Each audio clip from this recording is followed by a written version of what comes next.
રાજકોટમાં સિંધી સમાજે ચેટીચાંદની ભવ્ય ઉજવણી કરી। સંત ડાબા જુડિયારામ સાહેબ મંદિરથી ભવ્ય રેલીનું આયોજન કરવામાં આવ્યું। લોકસભાના ઉમેદવાર પરસોત્તમ રૂપાલા પણ જેમાં ઉપસ્થિત રહ્યા। રૂપાલાએ સિંધી સમાજના મંદિરમાં જઈ દર્શન પણ કર્યા। સંત બાબા જુડિયારામ સાહેબ મંદિરથી ભવ્ય રેલીનું આયોજન કરવામાં આવ્યું।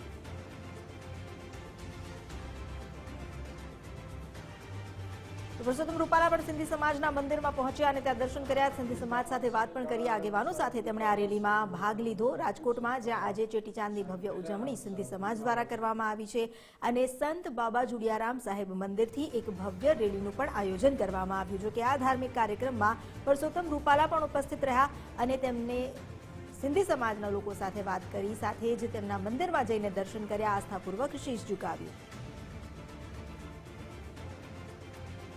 વધુ જાણકારી લઈએ સંવાદદાતા રહીમ લાખાણી પાસેથી। જી રહીમ, ચોક્કસપણે જે રીતના દ્રશ્યો જોઈ શકાય છે, સીધા જ પરસોત્તમ રૂપાલા છે આજે રાજકોટ પહોંચ્યા છે। 2 દિવસ તામિલનાડુના પ્રવાસ છે અને આજે ફરીથી પ્રચાર છે પૂર જોશમાં છે તે ચાલી રહ્યો છે।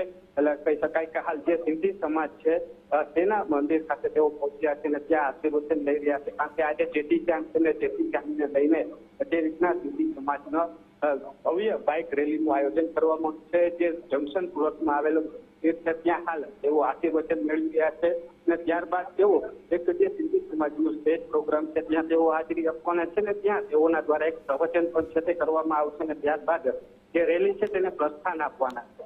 જે રીતના કહી શકાય છે કે જે પરસોત્તમ રૂપાલા આગામી 16 તારીખે જે લોકસભા ઉમેદવારી પત્ર ભરવાના છે તે પહેલા જ પૂરજોશથી જે તેઓનો પ્રચાર છે તે શરૂ છે અને સાથે જે રીતના ક્ષત્રિય સમાજની વાત આવતી હતી તેમની બદલે હવે જે કહી શકાય કે ચારે બાજુ હવે જે રીતના પરસોત્તમ રૂપાલાનો પૂરજોશથી પ્રવાસ શરૂ થયો છે, મોટી સભાઓ યોજાઈ રહી છે, જે વર્લ્ડ વાઇડ છે અત્યારે પ્રચંડ પ્રચાર છે તેની શરૂઆત થઈ ગઈ છે અને પરસોત્તમ રૂપાલા કઈ રીતના જીત મેળવી શકાય તે પ્રકારનું તમામ આયોજન છે તે કરવાનું છે।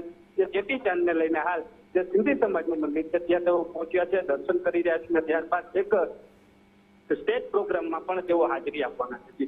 જી આભાર આપનો જાણકારી આપવા બદલ। તો રેલી બાદ એક સભાનું પણ આયોજન કરવામાં આવ્યું છે જેમાં પણ પરસોત્તમ રૂપાલા હાજર રહેશે।